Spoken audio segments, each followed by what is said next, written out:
Man down.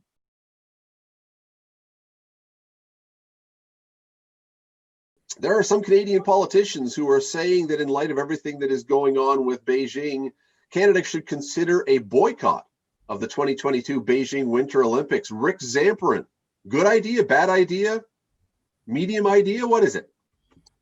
Why? I mean, listen, this is an athletic competition. Yes, we're in a pandemic, but listen, why make this decision now? It's 2 years away. There's a lot of planning that still has to happen between now and then. A lot of vaccines coming, hopefully, fingers crossed. No decisions have to be made. So hit the pause button on any kind of boycott talk. I agree. And it should be more a decision of the COC. And they were ready. They were the first nation to say they weren't going to go to the last one, right, on a safety reason basis. So trust them.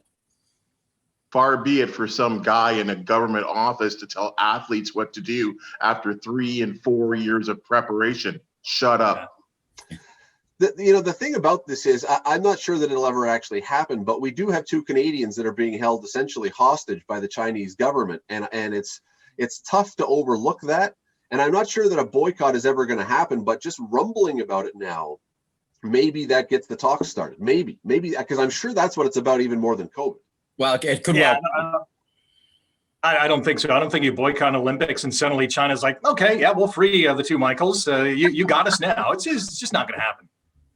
Yeah, and if it's not happening necessarily over the detainment of the corporate prisoner, so to speak, and over all that, I don't see that it happening this way. I think you got to watch those kinds of politics, and Canada has to stay out of that to most degrees. If there's an egregious uptick in human rights violations, that's obvious, and then we look again. Have the government to the COC about this? Have they talked to the athletes about this? I mean, if we live in a democratic world, why don't we put this to a vote? See, the athletes will never vote for it, and I completely understand that. You've trained all this time. Steve, I mean, you can go down the list of things, the treatment of the Uyghurs, the Muslim minority and others. I mean, I'm really torn on this one because I do not believe generally in injecting politics into sports or even into entertainment. You do your thing and sort of be neutral. But this one, I mean, sports an easy target, very easy. And we're still maintaining a lot of trade things there. So if you're going to do this would be very hypocritical. Why? Exactly. Go ahead. We're still buying from China. We're still trading with China. We're still doing business with China. The 2 Michaels are still in prison. They're getting their monthly visits or quarterly visits. They're not being treated as well as Meng Wanzhou. And I don't want to get political, but the fact of the matter is life has gone on, and these 2 people who are in prison are being used as pawns. And for the COC or athletes or politicians to even think about boycotting to correct a wrong, it's just not going to work. No, why are the athletes being used as the pawns here? That's what I don't understand, because in my opinion, the way this is, I mean, what's it going to solve? At the end of the day, this isn't the Beijing Olympics. This is the World Olympics, for crying out loud. And because it's being held in Beijing, I understand that, but it's not really holding Beijing hostage. You're holding your athletes hostage in a world event, in which they've prepared for many, many years for. So to me, this is just— And certainly would make a statement. Hey, Canada's boycotting the Olympics because the 2 Michaels are still imprisoned. That's a great headline. That's a great news story. But at the end of the day— Is it a headline? Well, I think it'll be impactful, sure, but maybe for a day or 2, and that's it. Yeah, it doesn't persist. Sorry, sorry, Scott. The proper way to do this, and Canada can get very public about this, is exert pressure on the IOC publicly. That's the proper way to do this. I'm with Rick and I'm with Bubba that I think that probably there is a headline, but it might last for one news cycle. It might be one news story, and then you're forgotten. And then if Canada's not there, it's now. My other question was, and Steve, maybe this is for you because you're the one who would have been covering it at the time, or just about to. I don't know. When the last Olympic boycott, when the last Olympic boycott happened of Russia, did it have an impact? Did it have a tangible impact on anything?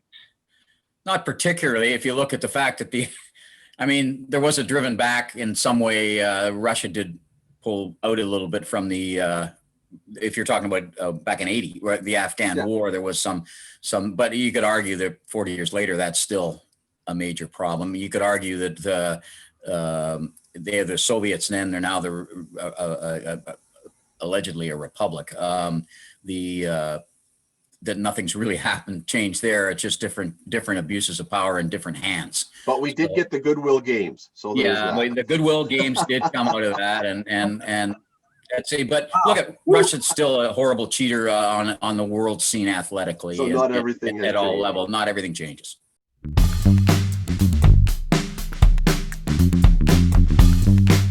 Every league has one go-to when it comes to making new revenue. Let's have 3rd, 4th, 5th, 7th, 12th, 15th uniforms. That'll do it. Well, the NHL is doing it now, Bubba. They've got a brand new set of, I was going to say lovely uniforms, but not everyone agrees. Are they lovely? I think it goes by team. I mean, some of them certainly I think have been splendid. They've actually been impressive. Other ones, I just can't believe what they're thinking. I mean, because quite honestly, again, I have to admit, I'm getting older. I'm getting grumpier. These aren't really set for me. They're set for the kids. I mean, look at the Raptors this year. They've got 5 different uniforms this year. 5 new uniforms that have been released. So, I mean, I guess at the end, if there's any league that needs to generate a little income, it's the National Hockey League. Again, they're not talking to me. They're talking to the kids. Well, never before has sports and fashion gone in the same sentence over the last, I don't know, couple decades, I guess, and it's getting ridiculous. I understand what the NHL is doing in this regard.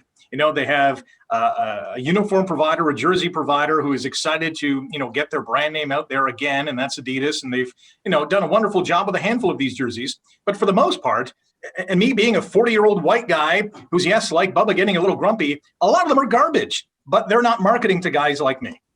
Well, this reminds me, and I've used this analogy before, of what happens with golf, right? The market isn't particularly growing, so you have to go deeper in the market you already have. You have to sell more stuff to the people you already have, and that's what's, to me, is happening in all the sports now, particularly with the pandemic, because it's kind of flattened out the increase in market.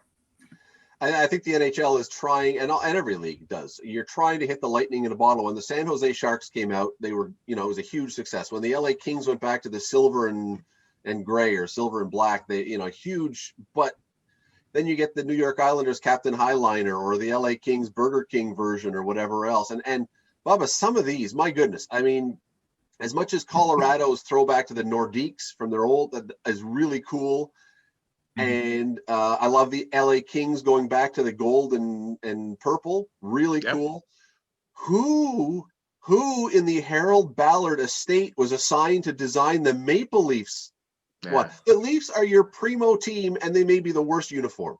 And I don't understand what they tried to do with. They actually tried to crossbreed, because it was supposed to be that 70s uniform, and then they went back and used one of the late 60s logos on the chest, and then used the 70s logo on the shoulders. It's all messed up. The colors are. I mean, since when were the Leafs really silver? Right? There's a silver stripe going down there.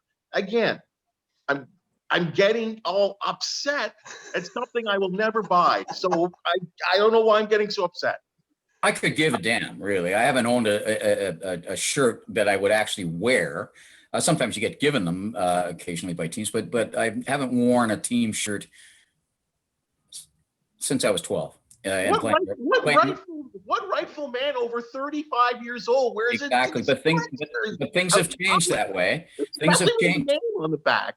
Things have changed that way. And sorry about it, you guys, because you all grew up with it. But to me, the biggest problem with the Leafs is when they really broke in the 70s and got those shoulder things that look like Philadelphia Flyers started it with expansion, having that long, broad thing down the shoulders. And that was what you guys grew up with. And you think that's okay? I think it's crap. Yeah. It's like pajamas. Hey, listen, that's from an era when the team was crap as well. Let's not forget, the 70s and 80s. They look especially the arms look heavy. That was a dead era for the Leafs. I mean, the Leafs fans want to forget that era and like it never happened. The Harold Ballard heyday of, him in his later stages of life ruining the team. Not that he didn't do a great job of that earlier on in his career. But to mishmash two eras, huge mistake. What about the Anaheim Ducks? I know a lot of kids love the cartoonish version of the Wild Wing, but that's something you would find in the Walmart for sale aisle. It's just not going to fly with me. It looks like a roller that's where you're going to sell this stuff. It looks like a Southern California roller hockey uniform, and And back to the Leafs, Yes. and there are others. I mean, there are some other truly atrocious ones in there. But again, with the Leafs, and Rick, you mentioned it, this is from an era. This uniform is largely from an era when the Leafs were at their most forgettable, or we try to forget them, which is kind of like saying, you know what, let's go back to the worst moment of your life and find a picture of what you were wearing when your grandmother died and say, I'm going to wear that every day because that's such a good thing to go back to it. I mean, it's just, come on. It's ludicrous that is what you come up with. So maybe the Leafs can borrow the Kings or borrow the Nordiques or borrow whatever. And here's another issue with this, guys. If we're talking Leafs here, what is a great era of the Leafs in the last 52 years? There's a couple of years. Listen, the whole term Final Four in hockey did not exist until the Leafs could not advance past it in the 90s. Yeah. I mean, as much as that team was just riveting, it was still a team that lost in the semifinals. And from out of that emerged, we made the Final Four. Just I know, and not saying, just saying, right? I know you're right with that, because look, we hold, or at least Leaf fans, I mean, like a couple of you guys revere this team because of that. I mean, you talk about the 70s, because of the 80s. Really, you look at you look at the late 70s, and you had a team that was consistently finishing in the top 10 in points. Obviously, 78 and the big upset over the Islanders. Everyone looks at that, but again, another Final Four team. The Sundin years, the two runs at being in the Final Four. Gilmore, no different. And those are the legendary figures of this team. It's a kind of weird thing to me. When you say we got to cut, but when you say the 70s, at least for part of the 70s, there were only 12 teams. So finishing in the top 10, not necessarily a huge achievement. Mediocre.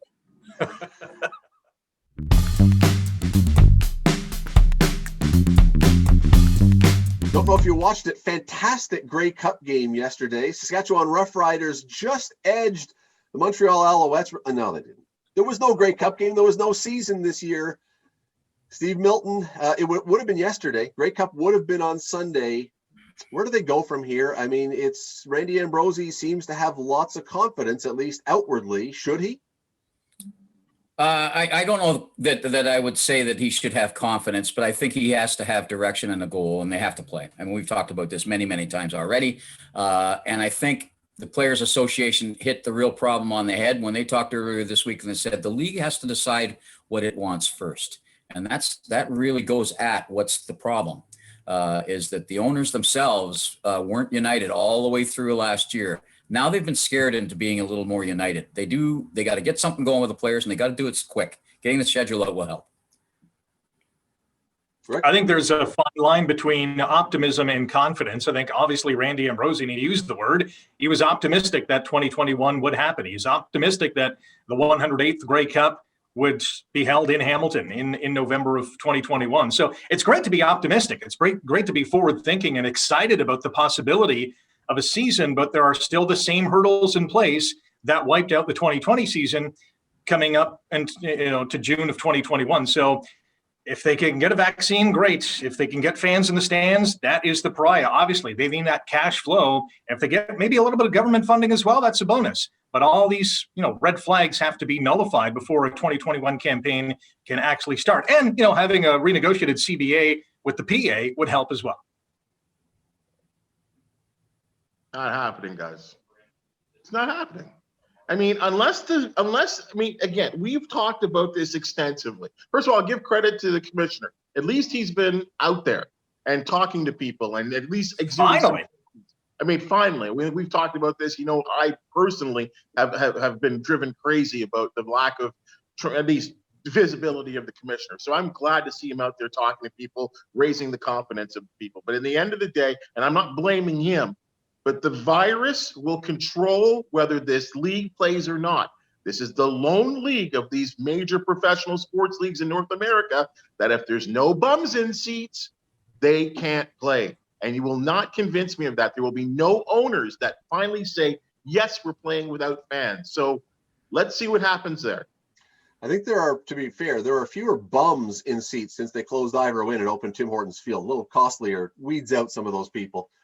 No, I think you're right, but I do think that we are going to see that. I really, from hearing Ambrosie, I'm starting to think next year, if possible, even if it's a 5-game season and then the playoffs, just something to be visible. I mean, I really do expect they'll try to do something. But Steve, you've written about it. I mean, I'm really not sure though what my level of confidence is that there will be a Grey Cup in Hamilton. What do you think?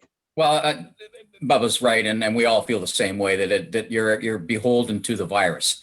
But they've got to get a skeleton in place of some kind. They released the Grey Cup marketing for 2021 on Saturday night. They've got to get a schedule out and all of those things so that at least when they get some meat to put on the bone is already there. And I agree with Rick. There's got to be a lot of talk with the Players Association. That's going to be a tough one, but they're scared too. So everybody is scared.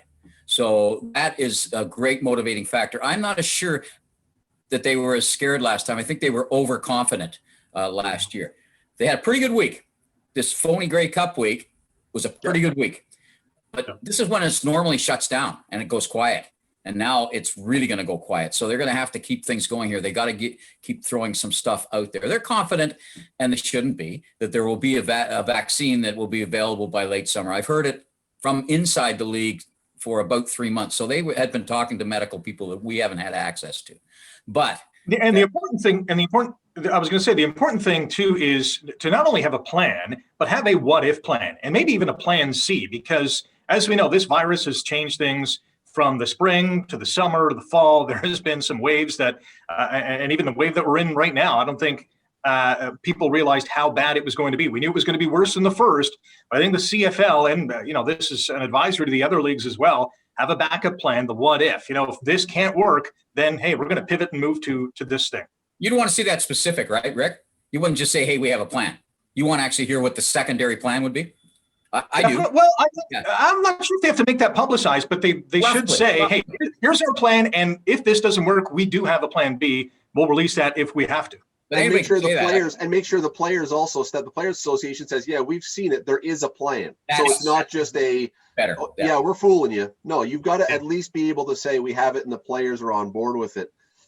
Strangely, Radley, you're making sense. Yeah, well, I know. It doesn't happen all that often. Look, there are so many other issues, and in future talks we'll do this, but I mean, one other big one the CFL is going to have is if they lose another year, not just of CFL, but also of Canadian university football.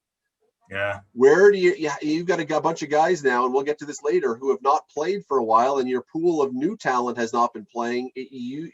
There are challenges. We'll pick that up another time.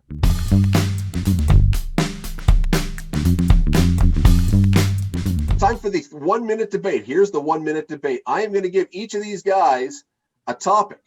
They don't know what it is. They don't know what they're arguing for, but they have to make the case for the topic, for the thesis that I am giving them. They have no prep on this one.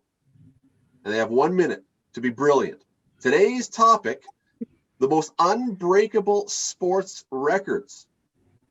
Rick Zamperin, we're going to you first. You have to make the case that the most unbreakable record in all of sports is Cal Ripken's consecutive games played streak. Go. Yeah, I mean, this is the most unbreakable of all time. Are you kidding me? 2,600 and what is it? 43, 34, 23, somewhere around there. It's so high, I can't even remember how many games in a row that Cal Ripken played. This will never be broken. Are you kidding me? Guys don't even play 162 games a year, let alone 2,600 and change in a row. I need a day off. My batting swing needs some work. My arm is sore. I just can't go today. I got to be on social media today. I got to work on my swing in the clubhouse. I got to watch some video. I have to prepare for tomorrow. I didn't pack my lunch today. This is never going to be broken. Cal Ripken's record of consecutive games played will never be broken. In fact, it is maybe the only record that will never be broken ever and ever. Amen. And if it is broken, then I will come back in about, 20 years and say that I'll eat my hat. But let me tell you, it's not going to be broken. And if it is broken, it won't be. No, that's it. That's 1 minute. That's all the minute. Yeah, well done. See how easy this is? That's a radio guy. He can do that kind of stuff. All right, Steve, we'll go to you next. Sure. Steve Milton. We're sticking with baseball for this one for you.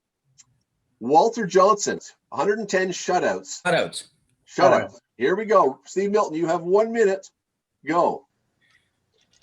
Can't be done. Can't possibly be done. Who's gonna go 9 innings? First of all, that many times. It's very much like the Ripken argument. You're not going to play enough games. You're not going to get enough 9-inning games, and their complete games are going to be down to if there are 10 different pitchers who throw complete games even next year. I'd be very, very surprised. When people get taken out with no hitters going or one hitters going in the 7th in the biggest games, and it costs them all of those in the 6th inning.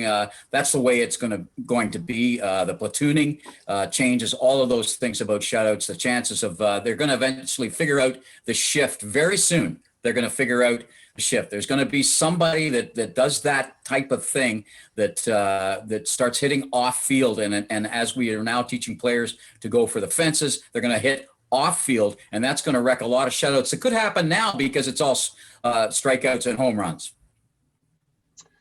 All right. Well done. Steve Milton making a compelling case. That leaves a lot of pressure on Bubba O'Neill now, Bubba. Your argument to be made, the most unbreakable record in all of sports, the Boston Celtics winning 8 consecutive NBA championships. And this doesn't have to just be NBA. We can talk about any professional team winning 8 consecutive professional championships. Bubba O'Neill, your time begins now. Well, I mean, how can that actually be when certainly the way sports is going nowadays, especially in the NBA, when, you know what, I don't want to play for you anymore. I want to play for my friend. I want to play with my friend. We want to get together. We want to have a super team. I mean, free agency blew this up about in the 1970s because you cannot put together dynasties. It is too impossible with the salary cap as well, too. So, again, general managers are now putting together teams that really are ramping up for 1 or 2 victories, and that's about it. There is no way. The players have way too much control. They can go where they want. And, again, so to have these teams that stay together any longer, or even the fact that you are drafted by a team and stay with them for your entire career blows this up incredibly. So the fact that you can win maybe 1 or 2 a year in a row is an accomplishment that may be akin to actually maybe winning 3 or 4 championships. This can't happen any longer. Very impressive. All right, now because I was the one who created the topics and came up with the things to give them, it would be unfair for me to choose my own, kind of an advantage. So I've said the boys can choose what I have to argue. What is the unbreakable sports record that I will have to argue? Will any pro wrestler beat Bruno Sammartino's 7 consecutive years being the heavyweight champion of the world? You want that? You want that one? You want what's But didn't Ric Flair do like 16? No, Bruno Sammartino held the belt for 7 consecutive years. Let's go back to your developing fandom in hockey when you were probably at the peak of your development age, and Gretzky goes. The record goes. How does my puberty factor into this? Well, there we go. 50 goals in 50 games from the Rocket was a real thing. Gretzky does 50 and 39.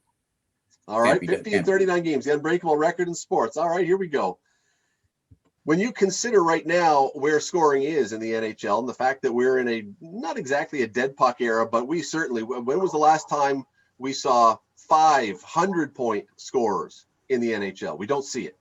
200 points, we're never probably going to see that again unless the game changes rather dramatically. And you now have very few guys. I mean, Alex Ovechkin probably is the last one. You have very few guys that even score 50 because we are such specialists. And it's not even the specialists. It's not even the defensive specialists. It's not even the fact that guys have 30-second shifts, unlike Gretzky and Phil Esposito, who would have 2-minute shifts sometimes or play the entire power play. The absolute reason why this record will never be touched has nothing to do with the scorers, because they're as talented as they ever were. It has everything to do with goaltending. And if you watch the goalies today compared to then, the stand-up goalies that you could come over the blue line and take a shot and go along the ice and in, you can't score on them like that anymore. Goaltending has made it impossible. There we go. All right. Now, I didn't tell you guys. We have to wrap this by voting. You can't vote for yourself. Who was the most convincing? Come on. Who made the most convincing case? All right. Hands up if you think it was Rick for Cal Ripken Jr. That's one vote. Hands up if you think it was Steve for Who knows? Walter Johnson and his shutout record. Hands up for Bubba if you think it was for the Boston Celtics never winning 8 consecutive championships in sports. All right, and hands up for me if you think it was Wayne Gretzky. All right, so, well, there we go. Are we tied? Are we going to OT? And I never even factored in how we have a tiebreaker. So, round one. It's the guy who goes first, I think, is the winner. That's why I voted for you, because you went first. You Round one of the 1 minute debate. That's all we could remember. Yeah, Bubba only voted for me because that's all he could remember because I was last. I couldn't. We'll be back with home games again soon. Stay tuned.